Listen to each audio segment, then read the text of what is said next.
सोलापूरचं हे मुख्य बस स्थानक आहे आणि या एसटी स्टँड मध्ये काही गैरसुविधा आहेत अशा तक्रारी मला प्राप्त झाल्यानंतर मी सोलापूरच्या आणि प्रामुख्याने धाराशिवच्या दौऱ्यावर आल्यानंतर काही पॅसेंजर्सनी माझ्याकडे मेसेजच्या माध्यमातून मागणी केली की साहेब एकदा या बस स्थानकाची तुम्ही पाहणी करा।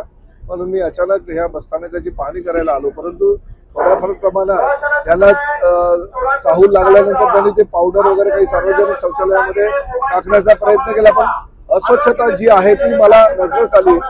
पानपोई आहे त्या ठिकाणी फार अस्वच्छ वातावरण, म्हणजे त्या ठिकाणी लोक हात धुवू शकत नाही, त्या ठिकाणी पाणी काय पिणार अशी दुरावस्था त्या पानपोईची आहे। सार्वजनिक शौचालयामध्ये दुरावस्था आहे। महिला प्रवाशांकडून पैसे घेत असल्याची सुद्धा मला स्वतः समोर उभं राहिल्यानंतर माहिती मिळाली। त्यामुळे अशा प्रकारे जर ह्या सोलापूर बस स्थानकामध्ये सर्वसामान्य प्रवाशांना गैरसोयी होत असतील तर निश्चितपणे त्या आम्ही डेपो मॅनेजरवर किंवा अन्य आमचे जे प्रमुख या ठिकाणचे अधिकारी आहेत त्यांच्यावर कारवाई करण्याची भूमिका आमची राहील। मी परत 26 किंवा 27 तारखेला सोलापूरच्या दौऱ्यावर येतोय आणि त्या दरम्यान जर या ठिकाणी अस्वच्छता मला दिसली परत आहे त्या पद्धतीने जर सुविधा दिसल्या, सर्वसामान्य प्रवाशांना देणाऱ्या सुविधा जर यांनी दिल्या नाही तर निश्चितपणे त्यांच्यावर कठोरपणे कारवाई करण्यात येईल। हो, मी जे संबंधित आहे आताचा जो अस्वच्छताचा प्रकार आहे त्या संबंधित डेपो मॅनेजरला नोटीस काढण्याच्या सूचना मी अधिकाऱ्यांना आमच्या दिलेल्या आहेत। त्यांना नोटीस काढून ताकीद देण्यात येईल, परंतु परत दर आठवड्याला काही आमच्या लोकांना आम्ही पाहणी करायला पाठवू, काही भरारी पथक आम्ही पाठवू। अस्वच्छता जर या ठिकाणी सार्वजनिक शौचालय, पानपोई आणि इतर ठिकाणी जर असेल तर निश्चितपणे त्यांच्यावर कारवाई करण्यात येईल।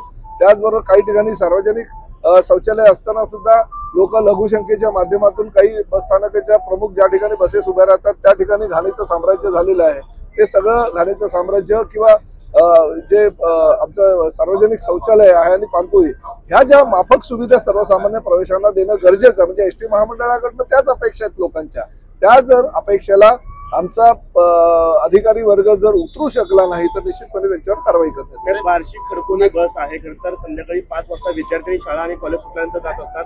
सातत्यानं ते निवेदन देत आहेत की विद्यार्थ्यांच्या सुरक्षेचा प्रश्न आहे, मात्र संध्याकाळ होईपर्यंत बस तिथे येत नाही आणि अंधारात मुलींना उभा राहावं नाही। अशा प्रकारे जर काही तक्रार असतील ताबडतोब अशा काय तक्रारी आहेत ताबडतोब आजच्या याच्यावर कारवाई करा। विद्यार्थ्यांची सुरक्षितता महत्वाची आहे आणि मी तुम्हाला स्पष्टपणे सांगतो आतापर्यंतचा मंत्री ठीक आहे, मी फार त्या बाबतीत म्हणजे कुठली हायगा तुमच्याकडनं ऐकून घेणार नाही। मला ताबडतोब ह्या सगळ्या सूचना ज्या केलेल्या आहेत त्या सूचनांची अंमलबजावणी करा आणि मला लेखी रिपोर्ट द्या। 20पेक्षा जास्त मुली ज्या आहेत त्या रात्री आणि त्यांना 5 वाजता शाळा सुटते, 6:30 नाही बघा, विद्यार्थ्यांच्या सुरक्षिततेचा प्रश्न आमच्या दृष्टीने फार महत्वाचा आहे। अशी जर काही तक्रार असेल तर ताबडतोब त्याच्यावर कारवाई करायला हवी आणि विद्यार्थ्यांना इच्छित स्थळी अंधार पडण्यापूर्वी कसं पोहोचवता येईल त्याची जबाबदारी एसटी महामंडळ म्हणून आमची आहे। काही दिवसा अगोदर आरटीओचे जे अधिकारी आहेत ते कसे लूटमार करतात त्याचा प्रकार उघडकीस आणला होता, परंतु तो प्रकार अद्याप बंद झालेला नाही। मोहोळच्या ठिकाणी आम्ही सगळे जे नाके आहेत ते बंद करण्याचा निर्णय महायुती सरकारने घेतलेला आहे। परिवहन मंत्री म्हणून मी स्वतः